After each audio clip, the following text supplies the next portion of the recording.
আম করে মনে ছুঁয়ে দিছে, কথা আছে মানুষের একটু ছুঁয়ে দেয়, তাই না? আমাদের আল্লাহ যেন নিজেই দাঁড়িপাল্লাকে প্রতিষ্ঠিত করার জন্য এই বাড়ি উঠাবে। সুবহানাল্লাহ, কত সুন্দর কথা।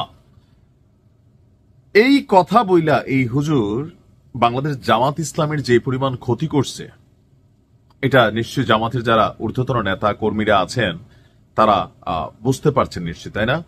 অতি আবেগে মানুষ মাঝে মাঝে এমন কথাবার্তা বলে ফেলে। বিশেষ করে আমি বলছি যে এই 5ই আগস্টের পর বিভিন্ন কর্মকাণ্ডে জামাতের কিছু কিছু নেতা নিজেদেরকে এতটা বিতর্ক করছেন। এর মধ্যে ওই যে রাশমিকা হামজা আছেন, আমাদের আমির হামজা হুজুর, তো তারেক মনোয়ার সাহেব আছেন। আর যিনি কথা বলছিলেন, তিনি যে কথা বলছেন তিনি আসলে কোন এরকম উলামায়ে কোনো ব্যক্তিত্ব না।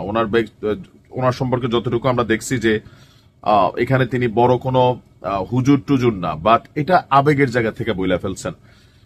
জামাতের এখন অনেকটা সুসময় আসছে, তবে বক্তব্য দেওয়ার ক্ষেত্রে খেয়াল রাখতে হবে যে মানুষের কাছে যে ধর্ম ব্যবসায়ী বক্তব্যটা মানুষ বলে না জামাতকে নিয়ে, এইটাকে কিন্তু এস্টাবলিশ করে ফেলতেছেন অনেকে। কেউ জান্নাতের টিকেটের কথা বইলা, কেউ আল্লাহ নিজে উঠা পড়া লাগছে একটা দলকে জিতানোর জন্য। এটা তো আল্লাহর শানে বেয়াদবি না? আল্লাহর উঠা পড়া লাগতে হবে? পবিত্র কোরআনই তো আছে, আল্লাহ বলেন কোন হয়ে যায়, শেষ মানে হয়ে যায়, এর বাইরে না। তো জামাতের যদি আল্লাহ জিতাইতেই যেত পুরো বাংলাদেশের 18 কোটি মানুষের অন্তরে কোন বলতো, পরের দিন থেকে আমরা সবাই দাড়ি পাল্লা ফিল করতাম, তারপর সুন্নার মধ্যে চলে আসতাম, জামাতের স্টাইলে দাড়ি রাখতাম, অথবা তারা যা কর্মকাণ্ড করে পরদিন সকালবেলা সব বিএনপি হঠাৎ করে জামাত হয়ে গেছে। তারেক রহমান খোদ তিনিও লন্ডনে বসে তিনি নিশ্চয় দাড়ি পাল্লার প্রচারণা করতেন, তাই না? সো এই যে কথাবার্তা বলে তারা সবাই মাঝে মাঝে মনে করে বাঙালি যথেষ্ট মূর্খ মার্কা পাবলিক, রাজনৈতিক দলগুলো এটাই মনে করে। তবে তিনি এটার জন্য ক্ষমা চাইছেন কিনা আমি জানি না।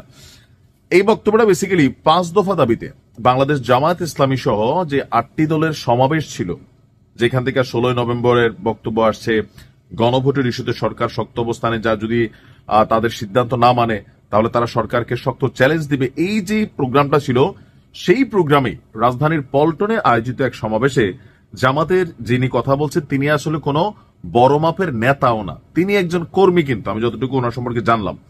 এখন এটাকে আসলে কিভাবে দেখছে জনগণ বা যারা রাজনৈতিক বিশ্লেষক আছেন, তারা বলছেন যে এই বক্তব্য আসলে জামাতের রাজনৈতিক প্রতীক দাড়ি পাল্লাকে ধর্মীয় আবেগের সঙ্গে যুক্ত করার জন্য।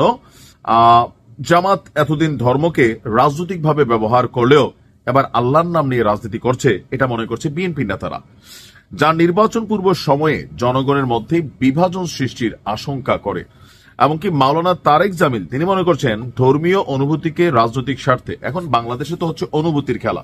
আওয়ামী লীগ মুক্তিযুদ্ধের অনুভূতি, বিএনপি জাতীয়তাবাদের অনুভূতি, জামাত ইসলাম ধর্মীয় অনুভূতি, যতগুলো ইসলামী দল আছে সব ধর্মীয় অনুভূতি, এনসিপি 24-এর অনুভূতি। তো অনুভূতির বাইরে আসলে কেউই না। তবে এই অনুভূতিকে আবার এতটাও অপব্যবহার করা যাবে না যেন মানুষের কাছে আপনি বিতর্ক হন। জামাতের এই মুহূর্তে এমনি একটা পজিটিভ সময় যাচ্ছে, কিন্তু এগুলাতে কি হবে? বিএনপির যেমন টুকিটাকি কর্মকাণ্ডে মানুষ অনেক ক্ষেত্রে অনেক জায়গায় অনেকের প্রতি ভালোবাসাও তৈরি হয়েছে, আবার অনেকের প্রতি কিন্তু ঘৃণাও তৈরি হয়েছে। কেউ আওয়ামী লীগের সাথে তুলনা করতেছে। জামাতও কিন্তু অনেক জায়গায় নানান ধরনের অ্যাক্টিভিটিস করতেছেন, যেটা আস্তে আস্তে আপনাদের যে একটা পজিটিভ ফেস ছিল সেখান থেকে কিন্তু অনেক কর্মকাণ্ডে সরে আসতেছেন। সো ব্যালেন্স থাকা উচিত, অন্তত সোশ্যাল মিডিয়াতে কথা বলার সময় অথবা গণমাধ্যমে আপনি বক্তব্য দেওয়ার সময়, ওয়াজ মাহফিলের মাঠে মন্তব্য করার সময়। মানুষ যারে ভালোবাসে এমনিই বাসে, ওই ধর্ম আল্লাহ নামে পড়ে গেছে। আমার মনে হয় এই কর্মীর উচিত জাতির কাছে ক্ষমা চাওয়া। আবেগে মানে স্লিপ অফ টাং, এটা বুঝতে পারছি, বলে ফেলছে আর কি, আবেগে যেটা হয়েছে এটা ক্ষমা চাইলেই আমার মনে হয় শেষ হয়ে যায়। ভালো থাকবে।